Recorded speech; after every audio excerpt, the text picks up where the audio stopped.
Hey guys, I am Boomslinger's community manager, Sarah, and I'm here today to show you some fun tips and tricks that you can use while you're playing the game. We'll start off with some simple tips and tricks and move to the advanced ones towards the end of the video. I just want to say that some of these are quite tricky to pull off. It took me a lot of practice to get some of these right, but just be patient, keep practicing, and you'll be doing fun combos in no time. When you or when an opponent dies, you create a small explosion that can burst blocks around you and also damage any nearby characters. This is something that you can think about and prepare for in advance and also use to your advantage. You can even create a chain reaction, killing multiple characters at once. Along the same lines, you can use your own character basically as a weapon. If you aim your character just right, you can explode any nearby blocks that enemies are on, dropping them to an untimely death.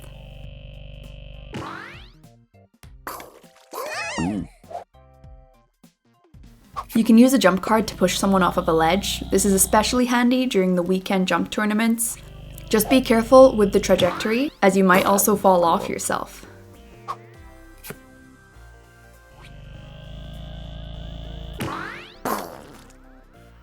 You can use the card's Heal Fruit or Heal Bomb not just to heal your own characters, but also to push people off ledges or your own character into another direction.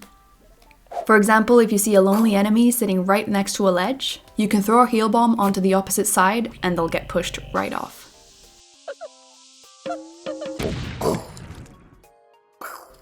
The same thing goes for Force Shot. You can also throw it on top of yourself to fly and or reposition yourself to aim another card.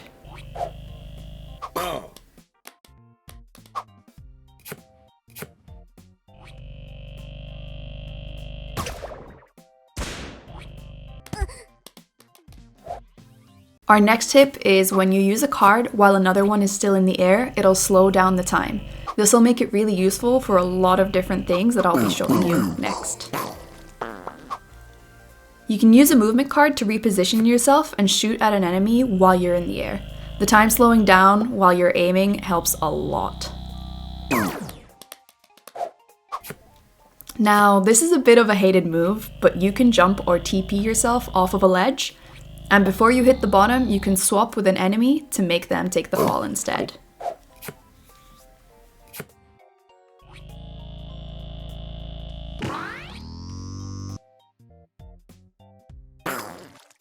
If you're right next to a character and you don't want to die when that block gets destroyed, you can use your damage card and then quickly jump away just before or as it lands. You can pull up a movement card if you're unsure whether you're going to fall as well, and just use it if necessary. You're just going to need some quick reactions. You can use Bomb on top of yourself to make yourself fly upwards or sideways. This is useful if you don't have any movement cards and you can afford to take damage. You can use this trajectory to reposition yourself and even fire a damage card at someone that you would not have been able to hit otherwise. Now this is really tricky to get right. It took me a lot of practice, and as you can see from my next play right here, you have to get the bomb right on top of you if you want to go upwards or slightly to the side to fly up diagonally.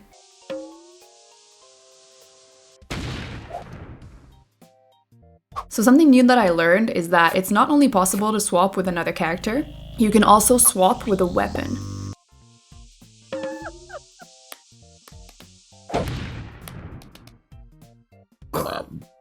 Now there's a couple different ways to use this. You can jump out of danger's way and have the damage card drop below you.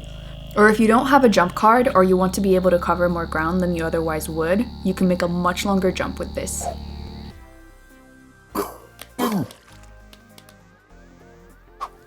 Now you can't swap with every weapon, so you'll have to do some trial and error to see which different combinations are possible.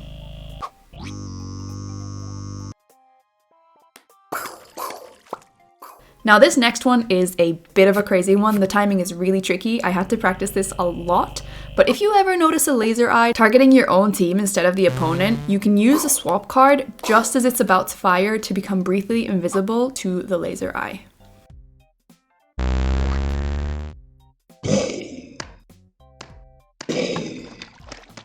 This will make it turn around and shoot at the next closest characters, which will ideally be your opponents. In this second clip, I used TP a split second too early, which made it aim right back at my own characters. So like I said, this is something that I'll just take a lot of practice to get the timing right. When your enemy is in mid-air, you can hit them with another weapon to push them further or into the opposite direction.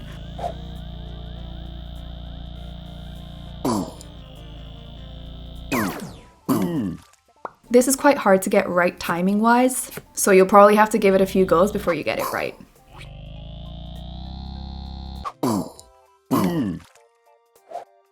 Now, this last one here is not exactly a trick, but if you want to be nice and go for an everybody wins, you have a small window of time to fling yourself off of the edge after you kill your last opponent. This is especially something that you can do in tournament mode, as it'll give both players a win and you can both be one step closer to the beautiful fish hat.